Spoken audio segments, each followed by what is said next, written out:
अस्सलामुअलैकुम everyone, I hope you all are doing great. तव्हां सभु ठीकु ठाक ख़ैरियत सां मज़े में हूंदा। ऐं कोशिशि आहे त असां हिकिड़ी ॿी पर्सनैलिटी खे अॼु भेटा ॾियूं ऐं मां हुनजी ड्रॉइंग कंपोज़िशन जेका हुनजी पेंटिंग जी हुई काफ़ी ॾींहं अॻु करे रखी छॾी हुई, त अॼु उन्हनि खे असां भेटा ॾींदासीं। हिकिड़ो राइटर, हिकिड़ी अहिड़ी पर्सनैलिटी, हिकिड़ो अहिड़ो कहाणीकार जंहिंजूं कहाणियूं असांखे कॾहिं बि न विसरंदियूं, जंहिंजा किरदार अमर किरदार आहिनि। अली बाबा जो अॼु असां पोर्ट्रेट ठाहींदासीं ऐं अली बाबा को आज हम ट्रिब्यूट देंगे। बहुत ही बेहतरीन राइटर और स्टोरी टेलर हैं। उन्हनि खे असां ॾींदासीं।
पोर्ट्रेट काफ़ी करे छॾियो आहे, फर्स्ट वॉशिस करे छॾिया आहिनि ऐं उमेद त तव्हांखे सुठो लॻंदो। अली बाबा खे अॼु असां ट्रिब्यूट ॾिनो आहे ऐं उन्हनि जे हवाले सां जेके ॼाण आहे तव्हां कमेंट्स में लिखो। पोर्ट्रेट जा फर्स्ट वॉशिस जेके आहिनि मां उहे कया आहिनि।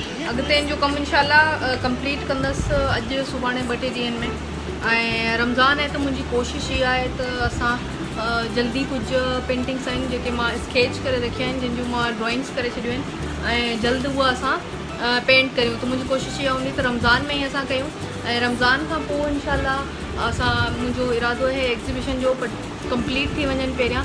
त फर्स्ट 50 जो असां मुंहिंजो टारगेट इहो आहे त इंशाल्लाह ड्रॉइंग्स जेके मूं करे रखियूं आहिनि उन्हनि खे आउं पेंट कंदी रहंदसि। रमज़ान शरीफ़ में मुंहिंजी कोशिशि इहा हूंदी त राति जो असां लाइव कयूं, छो त तव्हां सभु इबादतुनि मां फ्री हुजो, तव्हां वटि टाइम हुजे त उन टाइम असां कयूं ऐं मां बि फ्री हुजां।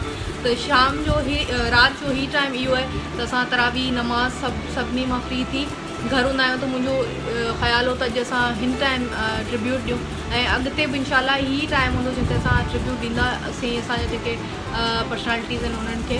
ऐं अॼु अली बाबा खे असां ट्रिब्यूट ॾिनो आहे। तव्हां शेयर कयो तव्हांजी जेका लिंक आहे वीडियो जो, त तव्हां अली बाबा जो ही पोर्ट्रेट शेयर कयो। इंशाल्लाह पिक्चर्स जल्दी वंडींदसि, तव्हां सां शेयर कंदसि ऐं तेसीं ताईं जे लाइ मूंखे तव्हां इजाज़त ॾियो हिते। ऐं पैलेट मां ॾेखारणु चाहियां पई तव्हांजी जेके आर्टिस्ट आहिनि, जेके यंगस्टर्स आहिनि, जेके सिखणु चाहिनि था, त काफ़ी आहिनि शयूं जेके मां चाहींदी आहियां त मां उन्हनि ते डेमोस्ट्रेशन जूं वीडियोज़ ठाहियां। इंशाल्लाह उहे बि जल्दी ठाहींदसि। बट ही मुंहिंजी पैलेट आहे जिते मां पेंट कयो आहे। इहे कलर्स मां यूज़ कया आहिनि। ऑयल पेंटिंग में असां कमु कयो आहे ऐं अॻिते इंशाल्लाह इनके कंप्लीट कंदसि आउं जल्दी।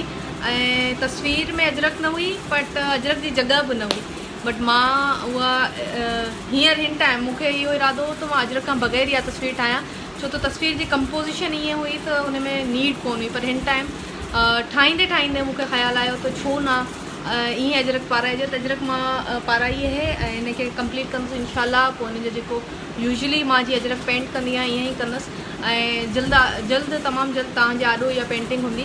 तव्हांखे थोरो ॾेखारे छॾियां ज़ूम करे बि। उमेद त तव्हांखे सुठो लॻो हूंदो पोर्ट्रेट अली बाबा जो। अॼु मां बिल्कुलु डिफरेंट टेक्निक में ठाहियो आहे। ऑयल पेंटिंग आहे बट डिफरेंट टेक्निक मां यूज़ कई आहे। यूजली मां जेको रियलिस्टिक पेंटिंग कंदी आहियां मां उन वांगुरु न आहे ठाहियो, स्ट्रोक्स में कमु कयो आहे। त आई होप त तव्हांखे सुठो लॻो हूंदो, वणियो हूंदो ऐं इंशाल्लाह ॿीहर मुलाक़ात थींदी असांजी सुभाणे परीं 2-3 ॾींहंनि खां पोइ। मुंहिंजी कोशिशि हूंदी अनाउंसमेंट करे पोइ मां लाइव अचां।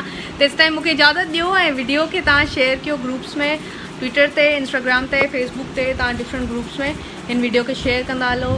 टिल देन बाय, अल्लाह हाफ़िज़।